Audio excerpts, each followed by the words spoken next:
Yes, I love it. It's my most complimented shirt ever. I have heard that. It brings me so much joy. It should. It should. Kudos to you. It's like, yeah, it's the release where like I'm convinced a bunch of people to do all these things, and like we did a lot of stuff, and it was cool and it was stable, but 3 Moon Wolf, but with cats. Exactly. That's what it all comes down to. Yeah. Wait, what did I miss? I heard cats. Lockie's wonderful fashion sense. Oh, is he gonna do it? There it is. There it is. Yes! Yeah. Do you still have some? I need to follow up. I definitely have spares sitting somewhere. I just need to make sure they've actually arrived. Good. I know. Good. Oh, I am aware. They are to be doled out at the release lead's discretion. Hey. Because there are definitely some people who helped out a lot who are not on the release team, who are not at KubeCon, who I couldn't give extra special thanks to. Right. Whew. All right. Let me do.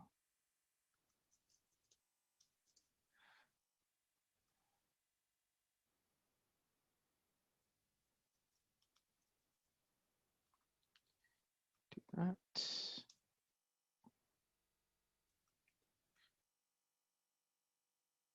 We'll give it a minute or two for people to stroll in.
I don't think I've ever seen you in glasses, Tim. Computer use, old age, Gets us combination all. of the two. It's happening.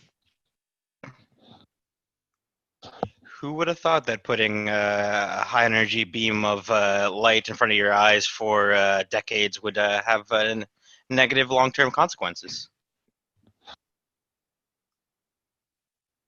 I was actually considering fixing it with more lasers. But glasses look cool. All right, I think we could probably get started. I realized we're recording already. So hello, everyone. This is the SIG release meeting for July 30th. This is a meeting that is recorded and available on the internet. So please be mindful of what you say. Please be sure to adhere to the Kubernetes Code of Conduct and just in general be excellent human beings. So that said, we are going to kick off. We've got a few agenda items, and we're also going to start doing something new, which is walking the project boards that we have for the SIG, just to knock out or assign any new items. So the first thing on the agenda, Deval has wants to talk a little bit about the working group LTS and where they're at. So Deval, are you on the call? Yes, you are. Hey, I just joined in. Yes, I am here. I am just opening everything. I just joined in. Give me a second. I was not sure if I was the first one on the agenda. I thought that we were gonna groom first. Yeah, I moved it around to make sure we hit the topics first, and because the grooming may take longer. Okay. I'm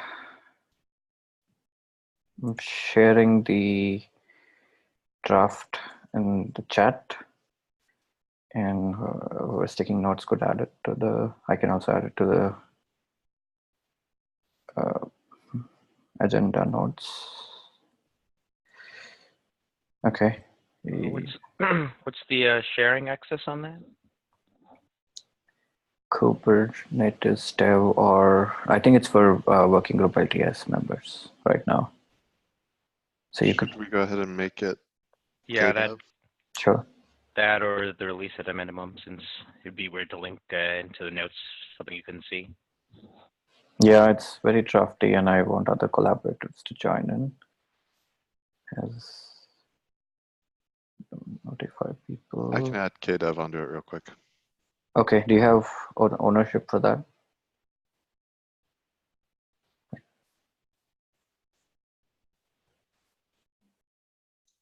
Let's find out. Oh, I may have actually informed the group also. You may all get an email. Oops. I hate doing that, especially that list. Why is that the default checkbox? I was gonna do it right now, but thanks. Yeah, I think we don't want to let people know as yet because it's too drafty, and we don't want people to get worried or concerned. So yeah, the cap is. That's okay. People will get to see it early. So yeah, this is the KEP working group LTS. 2 meetings ago, we decided let's start the KEP and the document, because we have spent a lot of time doing the survey, understanding how the users are using Kubernetes today, or trying to understand. I'm sure we will never finish understanding. We had a couple of user scenarios where we had one user come in and explain how they were using Kubernetes, and we two meetings ago decided let's discuss what we think the KEP should be, and then start putting in all our points over there. We wanted to start a document, but decided to go in the KEP structure so that we can make it, first of all, KEP is well-researched structure, at least the best one we have. And it's easier to, it's a agreed upon structure, so it's easier to do that. And some of the agreed upon points that the group wanted to say, okay, let's put this in the doc and start discussing. I'm having a problem here. Okay, yeah. So if you have the doc open, is anybody sharing screen, or should I do it? Yes, yeah, the motivation is we have a 9-month policy. One of the things we agreed in the group that, customers have been asking the release team to increase the 9-month support to 12 months. Jordan brought this up a couple of times in the meetings, that there is some kind of understanding across board that maybe 9 months we can increase to 12 months, add another 3 months. And this increases the cadence too. The motivation is we could at least have 1 year of full support for every release. And if you look at subscription licenses that people give away, those are always 1 year subscription licenses. And if you're basing your product on Kubernetes, then you probably want at least support for 1 year. And by extending it for every release that we release today, it doesn't matter when your product is out or when your service is out, you are at least having a year of support. We had 2 proposals, stable dev proposal from Tim Sinclair and another LTS proposal from Lubomir. Both these stable dev proposal was the ideal proposal according to me. Was something which we should probably envision. We can make changes to it, but it was kind of giving us a long-term support and a fast track. The LTS proposal was from Lubomir was more pragmatic, saying, okay, we are here today. If you want really an LTS, we can just switch one of the releases to LTS at the gist. Both of them had some implementational challenges. So I felt like maybe we should create a hybrid version of both of them, extend the release by more than 1 year. And if you go down a little to the proposal, yeah, it says 9 months to 14 months. Today we actually have 9 months of support for each release, but we end up giving it 11 months because we followed closely the release. We only the releases are expired or supported only during the release team, when the release team is active, and the release team is active for 3 releases, and then when the fourth after 9 months, when the fourth release team comes in a month or 2 is when we expire a release. So it's ideally not exactly 9 months. It's actually around 11 months, 10 or 11 months, depending on the release. We have seen different releases have 10 months and 11 months. So looking at the same pattern, if we extend support of each release from 9 months to 12 months, we might end up doing it for 14. So let's just call it out as 14 months. So that's So we expire a release immediately. The second that next one comes out, it's considered unsupported. Mm-hmm. Considered, but in practice, there's a set of cherry picks that have been working their way through, and follow-on releases have always happened. Right, but I mean, so for the sake of policy, it is considered unsupported the second that next release comes out. Mm-hmm. Right? There may be a cherry pick, and that's fine. And of course that's going to happen, but like it's still considered an unsupported release when that cherry pick release comes out.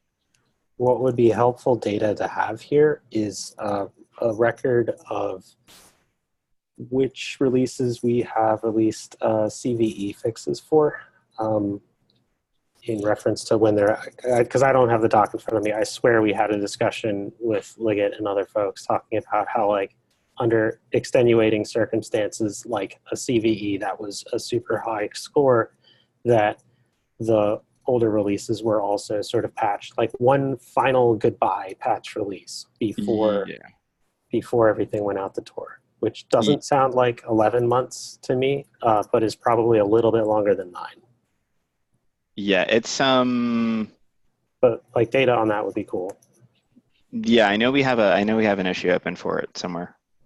I don't recall in my looking, and not prior to the 1.9 release, but I don't know that there had been official CVEs before that anyway, but I don't think we've had a security related issue be in the set of stuff beyond the 9 issues, but that there was talk of, if that were the case and the backport was straightforward, that yes, of course we should do it.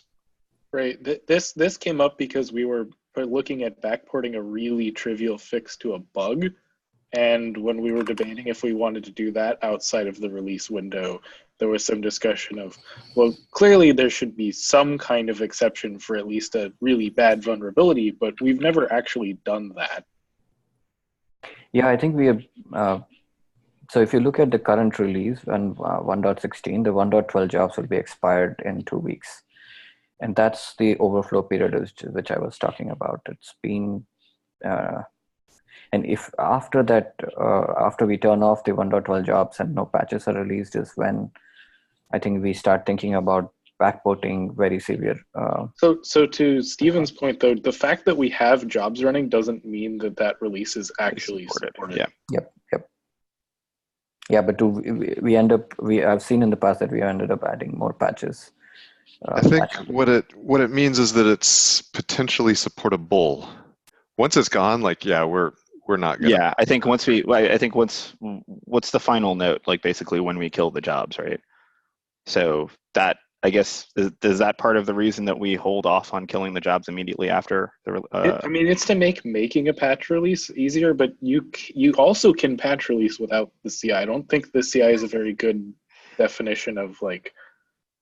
I mean, we cut the 1.12.10 ones with red CI. So, I mean, Right. I guess, yeah. I suppose I would assume that any sufficiently large vendor should be able to produce a dot release of an existing or a previous release branch. outside of the context of the official project. I suppose I kind of would like to see some uptake in our ability to consistently staff the patch release team. Also to see a collection of companies, doing this work in the private before trying to, slap a seal of approval or something as the upstream project. I feel like, I don't know, that many of these motivations seem to involve providing commercial support, and that's a less compelling argument for me personally. I feel like to move the conversation forward, can we accept that there's some delta after the last release cycle? We don't know how much. We should sort that out historically. But the discussion is about adding one more release cycle to the support window, which is cool. So the thing in the doc that I'm reacting to is N-2 upgrades being a blocking prerequisite for that. I don't feel like that is, that doesn't seem like that's going to fly. So I think this leans more towards the LTS side of it versus I think it would be low effort. Tim and I were talking about this a little bit. It would be low effort to increase the amount of releases that we supported for without changing the upgrade strategy. If we go for N-2, this is going to change a whole bunch of stuff. N-2 is also kind of more of a SIG Arch / cluster lifecycle question, right? I mean, that's like release might need to qualify it or something, but saying this is supported or not is not, this isn't really a forum for that. That was my question. I haven't been involved in LTS, so I don't know. Perhaps you all have had a lot of substantive discussions about it, but it seems like it's a pretty fundamental thing that flies in the face of what the project currently supports. And I feel like it would introduce a bunch of additional complexity where I personally would prefer to take that effort, because it's talked about how we want people to do fewer upgrades because the upgrades are painful. And I feel like the more appropriate way to solve that problem would be to make the upgrades less painful so that it is not a problem to do more of them, rather than to introduce a new mode of upgrade and change all of the things to support that assumption while supporting the existing mode of upgrade, right? It's a lot. So that prerequisite I take issue with. The proposal seems cool. Yeah, I would tend to agree with Aaron there. If anything, I would say again that it would be easier to change the support policy around how many releases as opposed to doing anything LTSE. If we're talking 2 months, I would probably say 15 months as opposed to 9. Right, that gives you the subscription cycle of a year plus a drift cycle of 3 months. So, and that's just me riffing right now. I should look at this proposal more when it's more fleshed out. Yeah, so I think the N-2 upgrades were kind of complementing the yearly upgrade. I mean, if one of the arguments for doing, increasing it to over a year is because Jordan mentioned there are customers who are at least wanting a year of support. But when you lag behind by 3 or 4 cycles, and if you get, if we increased it, say, by 3 months today, you get a 3-month support. You are saved by 3 months. But after that, again, you are at the lowest release and you have no way to upgrade. The biggest challenge for doing upgrades, like what Aaron mentioned, I don't think that it's are expensive. I don't think that it's true that you don't have a means of upgrade. No, I don't say you don't have the means to upgrade. The challenges that people mention is that they don't have, it's not the right time to upgrade. I cannot upgrade right now. I have business needs that prevent me from upgrading right now. And then you lag down by 4 upgrades instead of 3 that we do right now, and that to catch up to the technical debt, you have to make 4 upgrades. Upgrades are expensive, unpredictable sometimes, especially when you're moving from, especially when you're moving 4 releases. N-2 upgrades make it faster. So I don't think that we should. I mean, we're a project, right? We're not a product. Okay. People who, the vendors who turn Kubernetes into a product, they may have requirements like that. I think that we should not take on someone's inability to upgrade their own infrastructure, right? I think that it's fair to introduce a longer support cycle for specific releases and a longer consistent support cycle. Like, I think that 5 could be fine. And again, I'll probably be burnt at the stake for this later. I think that 5 could be fine. Like, if it's a 15-month window, that gives you that year of subscription support that you're talking about, in addition to another 3 months, right?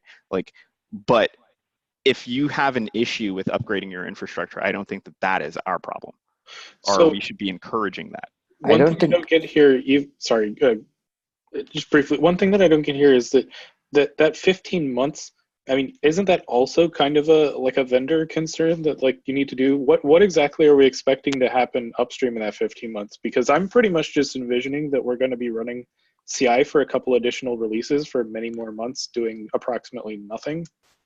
So if it's doing nothing, I think that's fine. If there's nothing to backport, that's fine. But what it gets you is, if you consider, and I think I'd looked at these recently, if you only consider, if, like, just for the sake of discussion, if you only consider if you consider AKS, EKS, and GKE, right? I think they're all currently on a version of Kubernetes that is about to go out of support the second we drop 1.16. Sure. Right. That's an immediate benefit for them to have an extended support cycle without taking on an LTS requirement for, say, 1.13.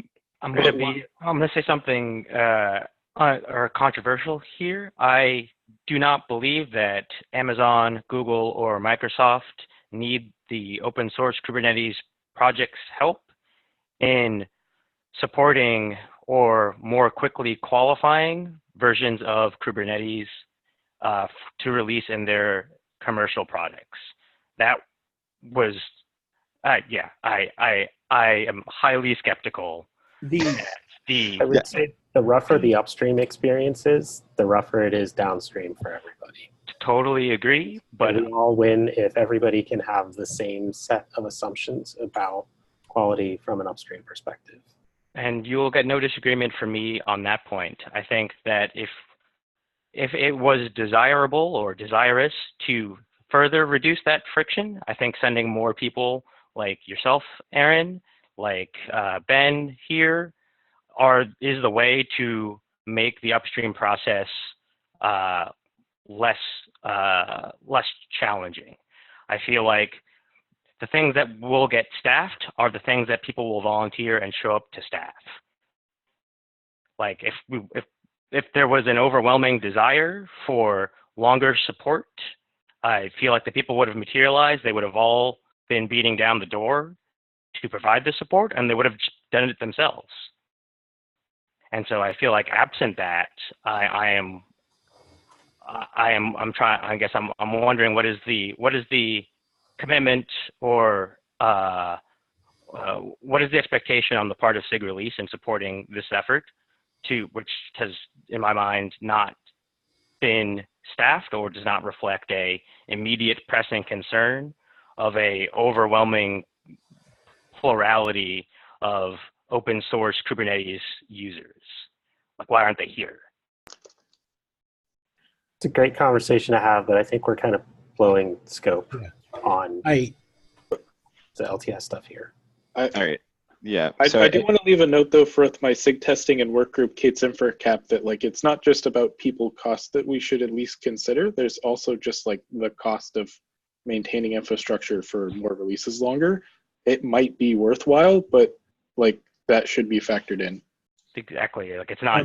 It doesn't cost $0 to keep all this infrastructure running, and that does keeping servers running in general, is itself an attack surface. And I actually want to throw in a reality check here, which is, we don't currently have N-1 upgrade tests that we have confidence in. And so talking about any more ambitious upgrade targets seems premature. Right. Don't even get me started. Right, but like that's kind of what like. I would expect that the people to show up to work on these are I guess what is Daniel's phrase, are 1x scaling problems. I hear you on all that. I just want to make sure that like we're not going back to like why did we even form WGLTS in the first place? Because I feel like it was important and necessary for that group to have conversations about whether or not what LTS even means, what LTS would cover, and what outcomes should come from that. And I feel like this document here is maybe the start of one concrete idea, which is to extend the support window by a release cycle. And I think that the folks here have a lot of ideas about what implications that would have from a support perspective across all the various tendrils of the project. And so I want to make sure we're having a conversation about like fleshing out those implications and whether we want to carry this forward, or if you're trying to suggest like this, that the discussion around LTS like should be concluded with it seems that the absence of people to make it happen indicates that nobody actually wants it to happen. I mean, I think that that's a worthy conclusion too. But like you said, let's not blow scope on this. There is a cap, or there will be a cap. We've given some feedback. I think that some of it needs to be fleshed out before we can really talk about it again. Sound good? Works. All right, cool. Okay, so next subject, Doodle for changing the SIG release meeting time. We are going to be, so we were talking tentatively about doing today or Tuesdays in general at 10 a.m. Pacific, 1 p.m. Eastern. To see if that can, just see if we can kind of drag in more of the EMEA folks, more of the potentially more of the APAC region, and then have an alternate on the off week, have the release engineering sub-project meeting, right? I have a tiny ask because SIG testing just decided on that time slot for our meeting. Sorry, which dude. is a bummer. So maybe we can figure out like which weeks to alternate or something. So we would be on both weeks. It would just be yeah. We can talk about that. But there will be a doodle. That was the first thought, that it would just be easier to keep the same day and shift the time up. But so I need to look at my schedule because we have like internal meetings about upstream stuff too, and I may have to make sure that they don't conflict. So right. Doodle for the end of the day. And we can, I'll send it out to release team, release engineering, and SIG release to discuss. Word. All right. Okay. Remember when this meeting used to be at the Europe friendly time? Huh? I said, remember when this meeting used to be at the European friendly time? I was that before my time, actually? It might be perhaps, yeah. Yeah. All right. So everything, nothing is new. Everything repeats itself. We're going back. So yeah, a doodle will be in your inboxes soon. I want to try to close that out quickly, so that we can start having the release engineering meetings. That will be also the venue for the release managers group, so the patch release team, the branch managers, the release manager associates to meet and chat about things for the cycle. So, all right, next one, Aaron, if time, there is time. I'll just be real quick because I would like to have the decisions captured on that issue, but this is me starting to talk about, hey, I think Kind is pretty cool. It runs things pretty quickly. We know it runs the conformance tests pretty reliably. I would like to see Kind used as a release blocking job. The process that I see documented that I myself wrote a while ago says that I'm supposed to put it on some SIG release dashboard so that you can see that it's not flaking. I'd rather maybe amend that to say, look, here's an existing test grid where I can show you that it's not flaking, and then get it in there. blocky. Totally your call if I need to like run this by the release team and CI signal as well. My thought was to do this. The real motivating factor here is kind is to date the only Kubernetes provisioning thingy that I am aware of that supports IPv6, which is pretty cool. But I also think it's a good idea to have IPv4 as well, so that when it fails, we know that it was an actual failure of Kubernetes real quickly, And rather than not a 6 V6. versus 4, Yeah. right? Right. And then additionally, we're working to improve the number or increase the number of end-to-end tests the kind can run beyond just conformance. So I had a suggestion of like, let's just follow what the other jobs do, which is tests just kind of get added in over time. And if the job starts to go red, we say, get those tests out of there. The other option is that I need to do like, I'll set up a canary job over here where we're running all the tests and stuff. And then I show you the canary job and then you agree, yes, that looks good. And we add stuff over. I'm hearing basically LGTM to something that I said. Yeah. So I need No, to I was saying adding it these as stickers. That's to adding it as a blocking job. That's what we're voting on, right? Yeah. Yeah. I need to put these stickers near my computer during these meetings. It's true. I agree with the philosophy of there you go. Yeah. So this is going to be great. Right. And we already have like kind is already used right now in the release informing dashboards via Kinder to do some level of upgrade, though not really a sufficiently thorough level of upgrade to give us confidence that it meets LTS's expectations, right? But so I think kind by default. There's probably also begs questions about kind being used in precibits. We'll get there. I just wanted to float it as an idea here, if y'all are cool with it. And then I can. I forgot to join. Okay, so yes. Savita, I think you've got you're unmuted. So yes, I think it's a great idea. I think I might have already +1 whatever issue is floating around. What I eventually want to move to is maybe like an issue template where someone's like, I want to promote job on dashboard or something, right? And they fill out the kind of exactly what Ben, I think you already did for some of the kind stuff, right? In the SIG release repo. Yeah, we're still well behind in like measuring a lot of this stuff. So a good chunk of it is like, you got to take our word for it. I do have help wanted issues for people who want to like implement the dashboards and measure the metrics to prove that the job runs fast enough, frequently enough, passes enough, doesn't flake all the time. But in absence of those, I'm not yet ready to do an issue template thing. Okay, yeah. All right, cool. I think y'all have a track record of being trustworthy. I'm inclined to go with your word on that. Yeah. Super shady over here. Well, I'm also good. Right. I also immediately followed the link to look at test grid. So the before I grab my sticker. Yeah, and there's been a couple of like red periods in there, but they've been actual problems. Like, oh, we added tests and they're not IPv6 aware. Whoops. Yeah.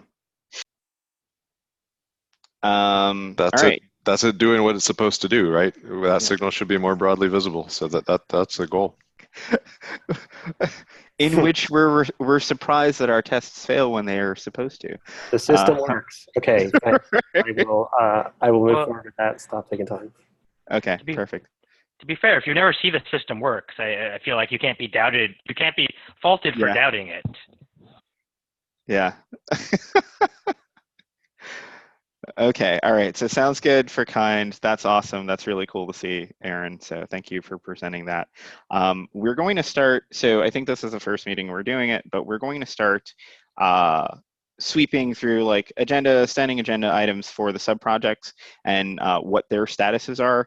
Something immediately that comes to mind is we've got Hypercube here and we've got Publishing Bot, and I kind of feel like they should fold in as sub-projects or just areas of code under release engineering. Does that make sense to people? Hypercube, sure, I guess. The Publishing Bot, I don't know. I guess so. People seem to feel that it's part of that process. I disagree, but that's fine. What's the motivation for smushing everything under release engineering? Visibility, really. I don't know how much we touch Hypercube. today. Like at least anyone on this meeting touches Hypercube. Well, this is a SIG release meeting, so. Yeah. And a Hypercube is already owned by SIG release. Right. But Yeah, if the answer is no one touches it, it's like the question's like, why is this still a project? If the answer is that someone touches it, presumably they should talk about that. Yeah, so I'm not saying that like it's untouched, right? But I think it would be touched more if it is under the auspices of a sub-project that is actually starting to do stuff. That's my motivation for it. And for Publishing Bot, I think Publishing Bot is fine to stay by itself if it needs to, but it could fold under release engineering too, and we could push more people into that. I think right now it's just Nikita, Stefan, and Dims working on it. Or they could finish breaking up the monorepo. Huh? Or we could finish breaking up the monorepo, which would make the Publishing Bot total unnecessary as designed. That was the goal. Let's all not lose sight of that. There is work being done towards that. You would not believe the number of PRs I review daily for moving kubectl out of tree. It's happening. I would believe it. But that's only because I get to hang out with Phil.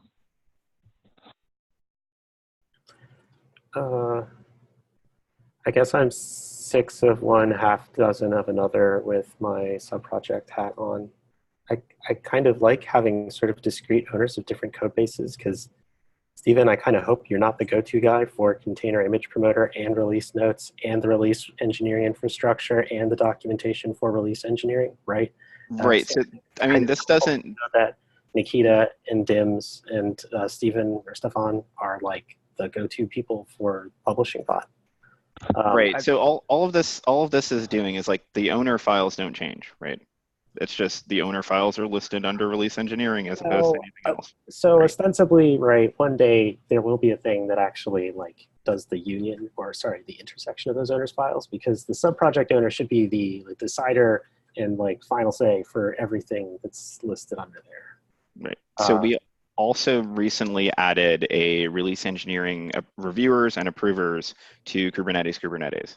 So part of the motivation for this is being able to have those reviewers and approvers actually review and approve the Hypercube stuff, right? Or start to review and approve more of the things that are under the build directory. So it's, Right, and I guess thinking about it more as we've talked and looking at the issue when Stephen wanted the project sponsored by SIG Release in the first place. I don't think it makes sense to be a standalone sub-project, but I think that's not what we're talking about changing. It's just the roll call. I do think that if the argument is that it's part of the release process, it probably should be part of the release engineering sub-project rather than its kind of standalone thing.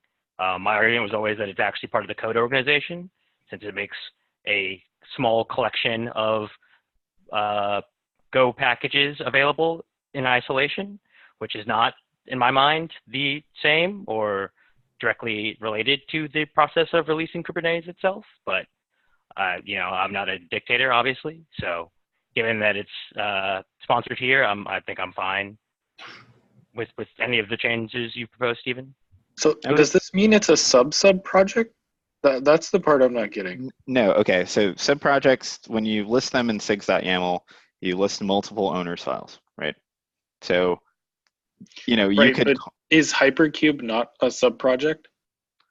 Hypercube has been listed since, I think, before I put on the hat. And long before we had any concept of any of these. Right. The thing I don't understand is why, are we saying then that like Publishing Bot and Hypercube are the same sub-project? Because that doesn't sound accurate to me. We're not saying that they're the same sub-project. We're saying that they could fall under the sub-project release engineering. But I mean, that is saying they're the same sub-project then, right? Yeah, which I guess is my argument that that at least the Publishing Bot was not.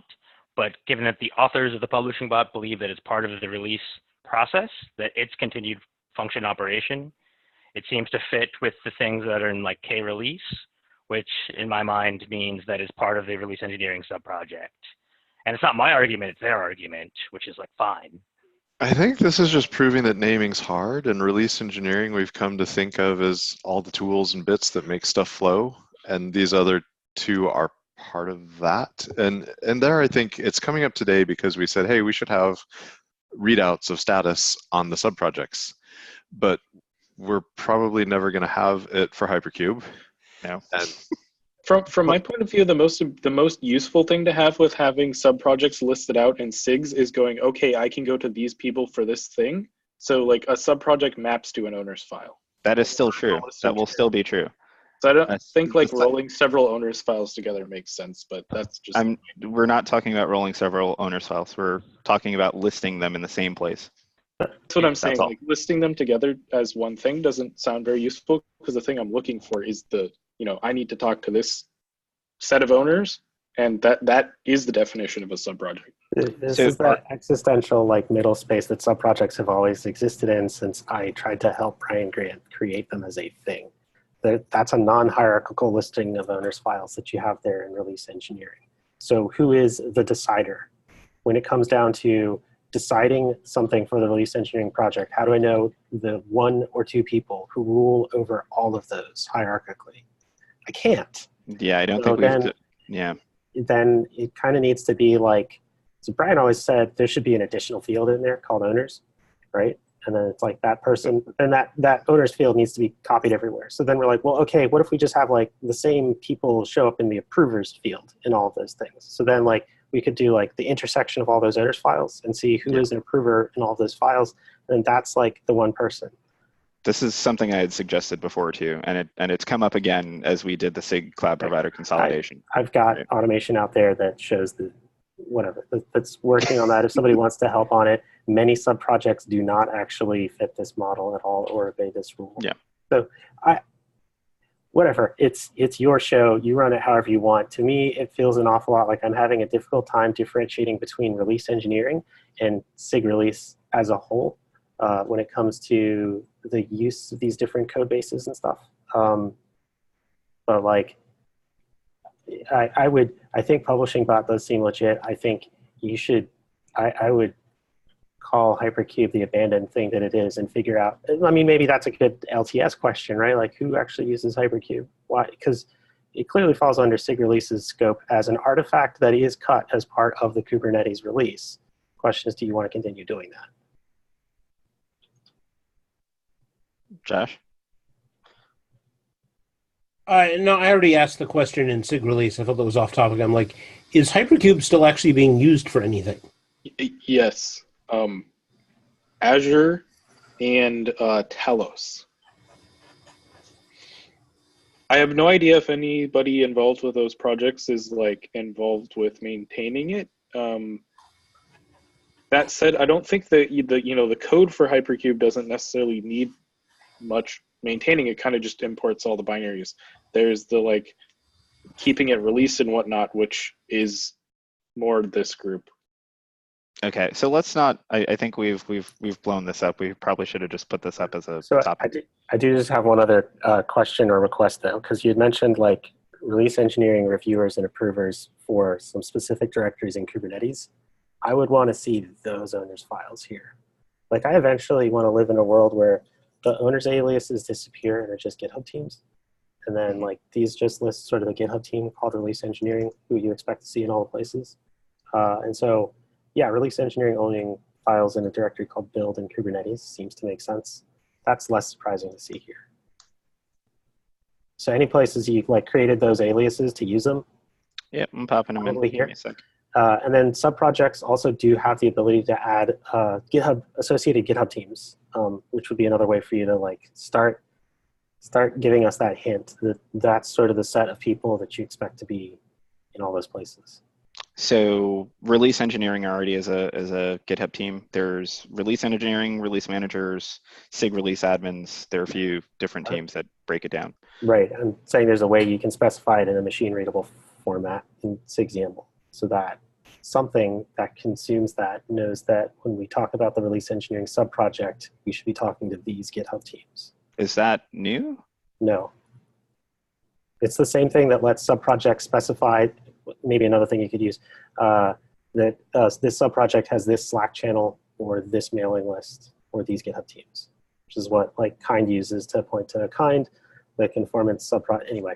Can you show me an example? Because I was under the impression that functionality didn't exist yet. Sure, I will drop a link in chat, but we can move on.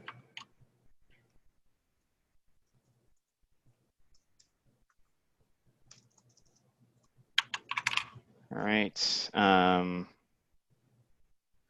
Okay. So, what we were going to do was subproject status, right?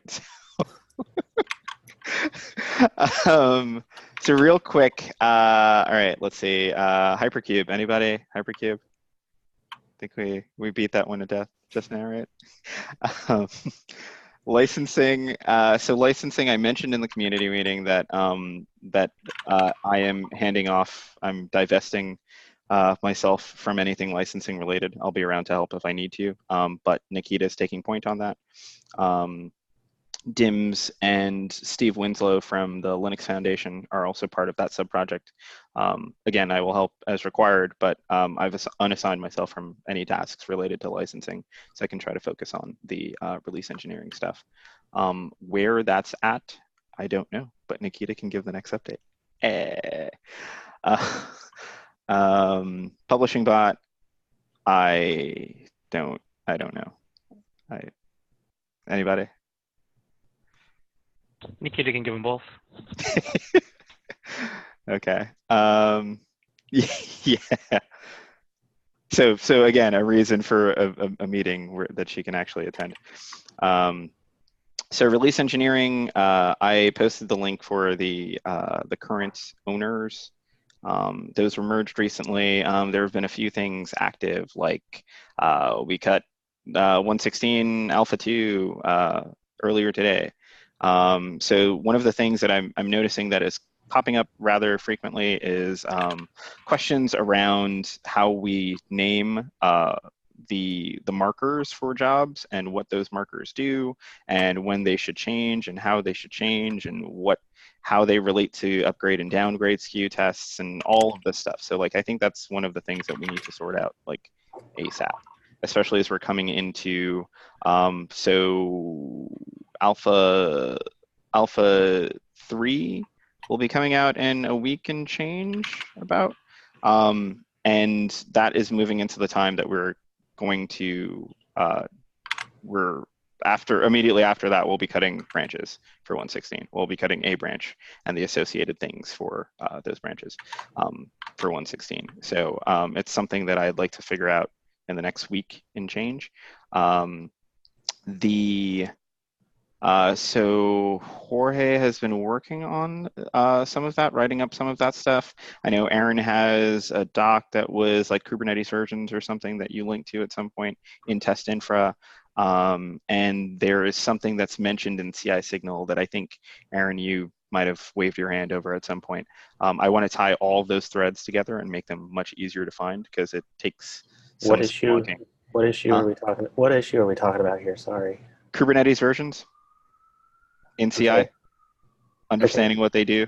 I don't think sorry, I'm lost. Are we walking a board? Are we walking a milestone? What issue are you looking at when you're saying words?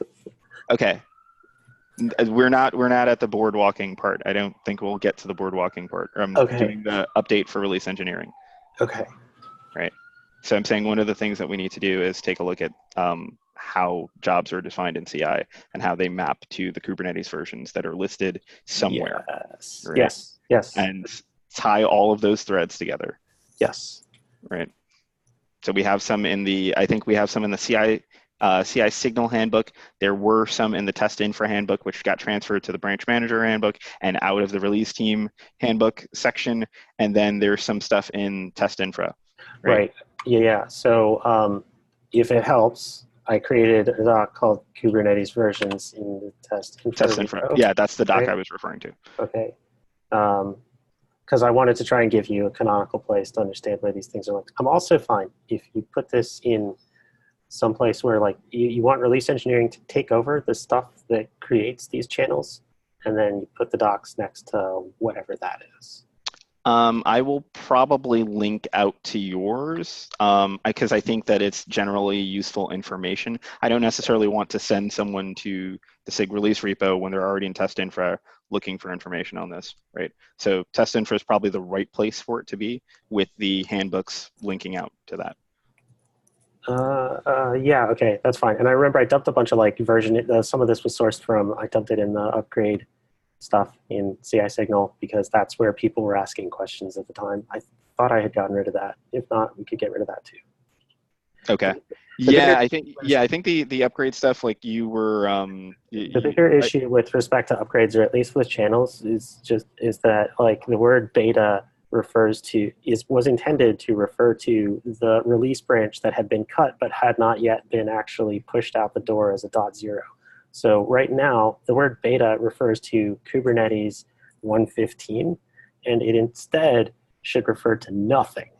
And instead, stable 1 should refer to Kubernetes 15, because stable 1 is the most recently released stable version of Kubernetes. Instead, stable 1 refers to v14 because people forgot that that's the way that's supposed to work. So my question is, when should we do that? Because I think wherever it's listed, it says to shift them during the beta phase, and we haven't gotten there yet. Right. So if that needs to be happening, so like one of my bigger questions was like, if that needs to be happening sooner, we need to document it. I would say that's something that should be done as part of the release going out the door. The release has been cut, so beta doesn't make any sense anymore. And now the most recently released stable release is the next thing, right? So like once 1.16 goes out the door, one of the final closing out tasks, as you're like, because there's some cleanup you have to do, get ready for the retro, talk about it there, like sometime between out the door and retro, I would say somebody should. Somebody. Whoever it is that needs to like cut all the branches and all that stuff should probably press the button that says, okay, rotate everything forward. Stable 1 is 16 because it went out the door. I was going to say that, even beta doesn't make sense, right? Like, so it can be.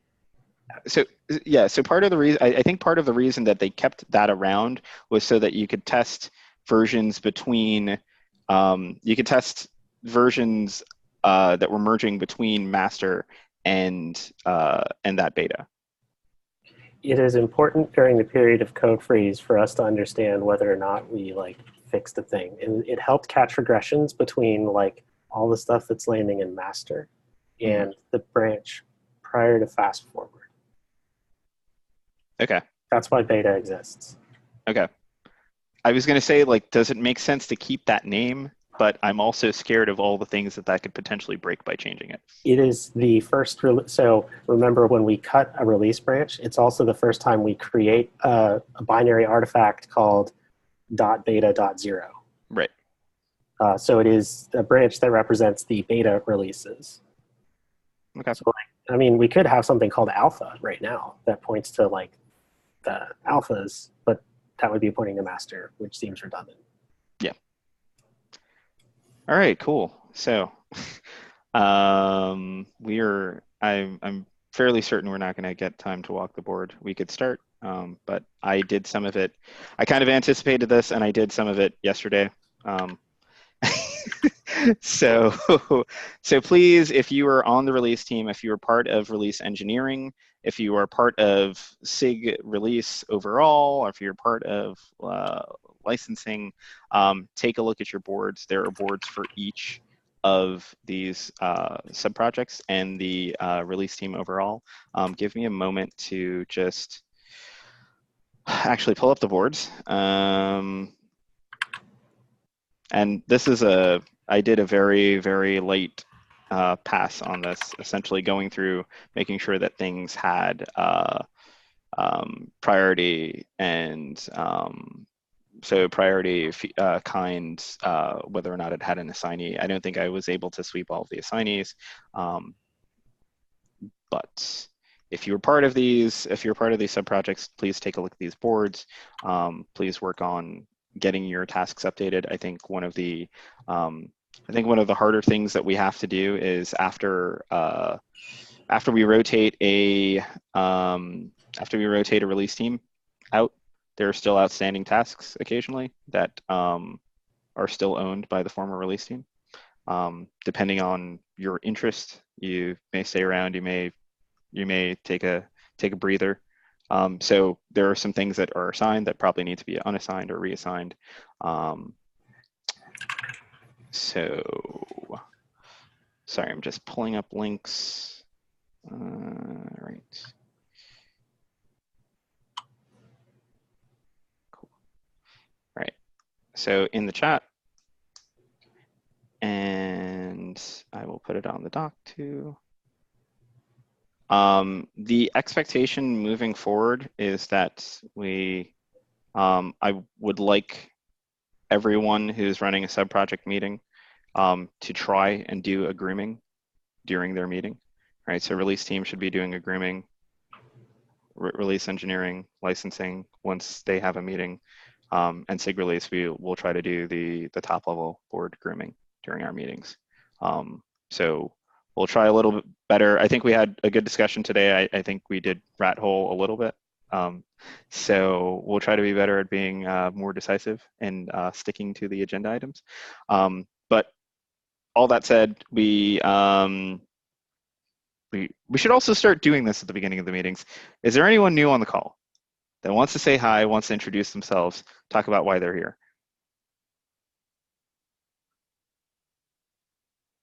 Hello, this is Consul. I'm a cloud developer at CloudOps. I'm new to the SIG and new to the call.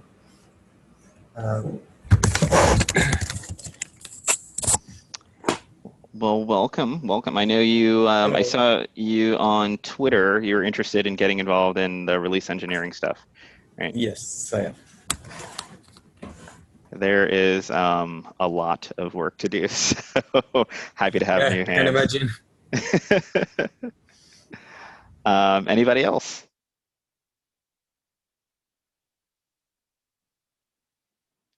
All right. Okay. Anything people want to talk about before we go? We've got 5 minutes. Josh is a vigorous no.